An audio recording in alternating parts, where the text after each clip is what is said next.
What up? It's Andy Moffat. Welcome to Hip Hop 24. Our special guest today, D12’s Swifty McVeigh. How you doing, brother? I'm doing well. Blessed by the best. For sure. How you doing, brother? You all right? Most definitely. Most definitely. Getting through this pandemic. Good. How did you feel about the video that went viral just a few weeks ago of Charlamagne, the God, saying that Eminem was not good enough for Verzuz? I think he even mentioned. Future, Takeshi 6ix9ine, Kendrick Lamar would even watch him in the Verzuz. M don't have Verzuz type songs. Oh, imagine shit. sitting there watching a Verzuz and he plays Stan. What's your thoughts on that? Man, that's crazy, man. I mean, first of all, I just want to say, of course, every man, every woman, every child is entitled to their own opinion. Sure. You can't battle a man's opinion. That's the first thing that people always want to say. I got my opinion, which is true. You can't battle that.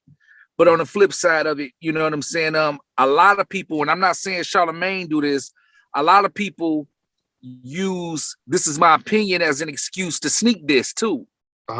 You know what I'm saying? I'm very conscious of that. Not saying that he did it, but at the end of the day, I look at it as hip hop was based off lyrics. And I done seen a whole bunch of interviews when Charlamagne praised cats who's lyrical monsters.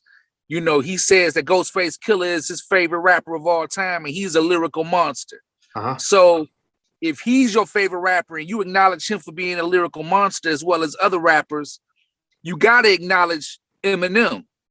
You know what I'm saying? And to me, Tekashi and them, I mean, they rap, but they're not lyrical monsters. They rap, but not lyrical monsters. Now, other people might differ. And I respect whoever feels that they're lyrical monsters, but in my eyes, I don't think so. And I'm quite sure a lot of the vets of the game can agree. You know what I'm saying? And to say that he'll get washed by people who are not considered lyrical monsters, and he knows that to be a lyrical monster is one of the highest praises of hip hop, to be a lyrical monster in this game. I think, you know, he just seemed like to me like he just don't want to give it up because of a certain reason. I don't know what the reason is, but in my opinion, it just feels like he wants to take a little bit of that power away because of other reasons. Now, that's my opinion to his opinion. You know what I'm saying? So I just look at it and saying it was a little bit too extreme to say that he'll get washed by people he know that ain't lyrical monsters. And he had to clean it up by saying that he was, you know, pranking his partner in crime with the Brilliant Idiots thing. But he had to say that because he knows deep down inside that he wouldn't go get washed. So he was just taking a little bit too far in my eyes, man. I mean, you don't play that type of game, especially with me, because I take this rap game serious. You know what I'm saying? So my thing is the fans decide who's the greatest out here. And if you got the majority of the world saying that Eminem is the GOAT, and you got these podcasters trying to take that power away, it has to be for another reason. Like I remember back in the 90s, podcasters and DJs and, you know, and video DJs, they gave praise to artists. They lift artists up. They you know, put them on a platform to be respected and loved. I never seen any podcasters or video DJs dissing, you know, artists, whether they felt they was whack. They never did it. I never heard it on the radio. I never heard any shows to where they say, here's the 5 wackest albums of all time. You know, they were designed to boost artists up and to bring them to a level of excellence. This is what they were for. Times have changed. So now I think the shock value is there because people know that they're going to get trolled for saying something like that, and it boosts ratings. So now let's all do this just to boost ratings, because if we can get people talking, whether it's bad or good, that's the mission. Because negativity it brings attention too. You know what I'm saying? So people crave off the negative attention as well. So anything to boost ratings on their behalf is what they're willing to do. And I don't think it's right, because I'm tore from a cloth to where you didn't see that back in the 90s. And I mean, you know, I can respect how things are in today's times, but I don't really accept it. You know what I'm saying? If you want to go ahead and use shock value on that level to boost your ratings, you know what I'm saying? So yeah, like back in the days, the only thing that you can gravitate towards to know what was whack is like when the Source magazine put 5 mics versus 1 mic or 2 mic. That's what was psyched to people's mind to say, damn, this album got 1 mic or 2 mic. Well, it might be really, really whack. But they didn't go off and just say, well, you know what?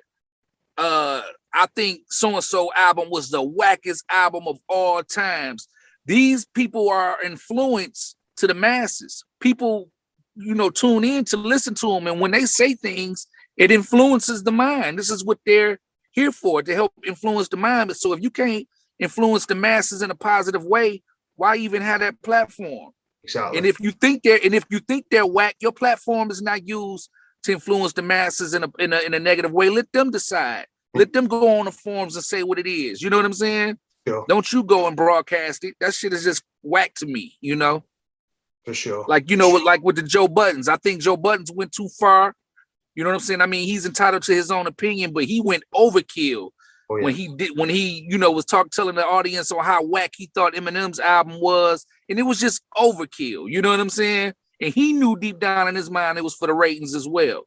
So that shit is just not my cup of tea, because I'm not torn from that cloth. It's sad. Do you think Eminem would ever do verses? To be honest, I could be wrong, but in my opinion, I don't think so. Okay. I don't think Eminem would do verses. I don't think there's anybody in my eyes worthy to do a verses with him. Sure. You know what I'm saying? I mean, like hit for hit, it may be a couple of people out there. I can't think of it, but I don't think he'll do it. You know what I'm saying? I mean, there's too many people out here who just don't want to give him the respect he deserves because of the color of his skin. Yeah. It's people that still do not want to give him the respect that he deserves because of the color of his skin. You know what I'm saying? Give this man his flowers. He takes his craft seriously, and he gives y'all what these forefathers birthed and taught us to give: lyricism. You know what I'm saying? Lyricism, syllables, wordplay. These are all the things that the forefathers of hip hop put in existence for us to have. Exactly. And if it wasn't for them, I wouldn't be rapping the way I'm rapping. Sure. You know what I'm saying? Rap stands for rhythm and poetry. So you got to have some type of poetic type of mindset when it comes to rapping to make people want to think and say, damn, did you hear what he said? Did you hear what she said? Oh, that was clever. Oh, I didn't think of it that way. Oh, listen how he put words together. That's what it's all about. And now that he's giving it to you, you got these people out here discrediting it. You know what I'm saying? And I think a lot of MCs want to discredit it because they know deep down inside they can't bring the level of lyricism that he brings. So they discredit his lyricism to compensate for them not being able to do it, so they can be respected for not doing it. You know what I'm saying? Exactly. Yes, 100% agree. 1,000% agree with that. So some of the statements coming out of people's mouths these days, just because he's white, it's like you say, discrediting what he's done for hip hop. And absolutely. I mean, yeah, it's crazy. I mean, a lot of people want to talk about hip hop is a black culture thing or whatever. Sure. And I mean, I don't, if you dope, you dope. I don't care what color you are. I don't care what race you are. If you dope, you dope. If it wasn't for the forefathers, I wouldn't be here. And I'm quite sure a lot of MCs can say the same thing of different races. You know what I'm saying? I mean, this hip hop thing is for the whole world to learn from and to get motivated from, to be dope at it. You know what I'm saying? So it's just sad, man.